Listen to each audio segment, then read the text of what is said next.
environmentally sensitive plan consistent with the special small town character of the New Paltz community. Thank you.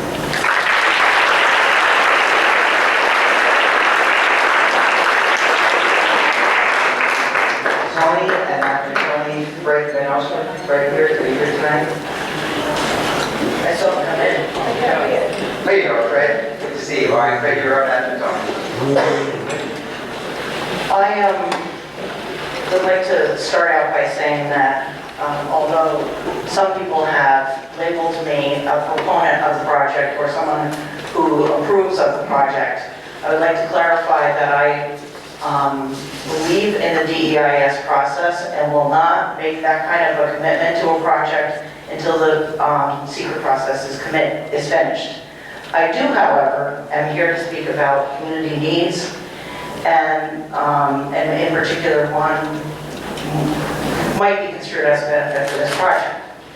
I understand the DEIS process, as you know, having been former chair of the planning board. I know all the work that you have ahead of you, and because I voted on every single one of your appointments, I am completely confident that you will do the best job possible for the community.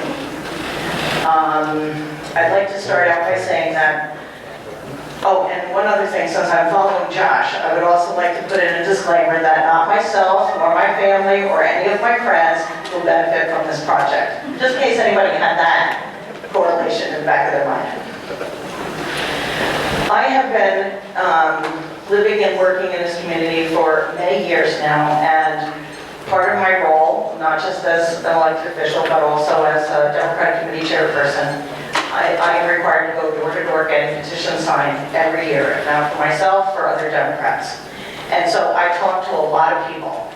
I also spend a lot of time in our businesses that are in the village. Many of you see me there, many of you talk to me when I'm out having dinner in one of our local restaurants or picking up lunch for town hall. And what I consistently hear every single time I talk to people is, you have to do something about our taxes. You have to do something about our taxes. I can't afford to pay my taxes anymore. And there are only two ways that something can be done about the taxes here in New Paltz.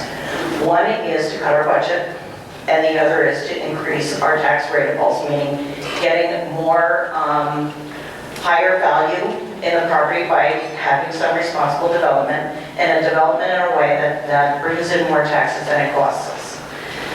I am here to tell you that every time I prepare a budget, it is the leanest budget I can prepare without cutting essential services. A large part of our budget is contractual, and I have no control over that. Those are commitments that were made prior to me, or things like union contracts that we have very little control over. We try to keep the increases down as much as we can, but remember, these are also your friends and neighbors and their salaries for the coming year.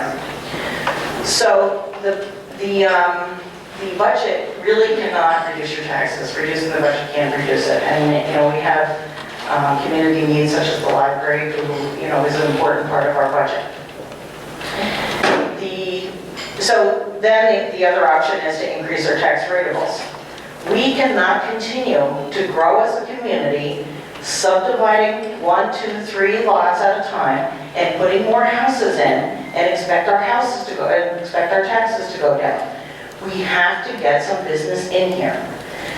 Now, light industrial is what everyone says. Oh, we need light industrial, we need green industrial, we need this, we need that. We can't get that without water and sewer.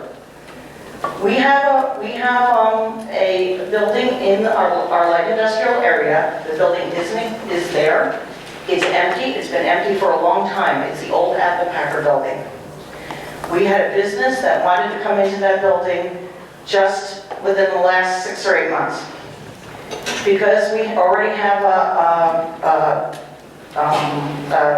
expedited review for that area, because we're trying to attract businesses there. They were about to have their approvals in less than 4 months. But what happened was, this is a project that's already hooked up to water and sewer, which we buy from the village. The village charges town users 50% above what they charge village users. This light industrial always uses a significant amount of water and sewer. It's why we have a hard time attracting them. They saw what their sewer bill was going to be, and they went to Pennsylvania. This was a company that did not need to change the footprint of the building. They would have paid taxes, and they would have provided over 100 jobs. And we were talking about jobs that were $12 to $16 an hour, not minimum wage jobs, over 2 shifts. Those workers would have bought food in our stores, they would have used our restaurants, they would have bought gas in our gas stations, and we lost them because we can't give them affordable water and sewer. The other problem that we have here is that our community is not meeting our retail needs. And I'm sorry, I ran out of time before I can say all that I wanted to say, except I will give you one thing. I did the numbers.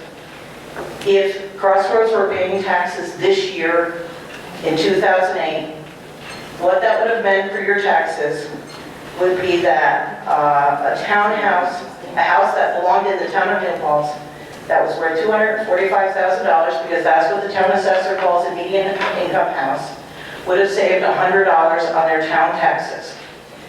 This same valued house in the village would have saved $65 on their town taxes. I did the math. I wanted to share it with you, and I have this.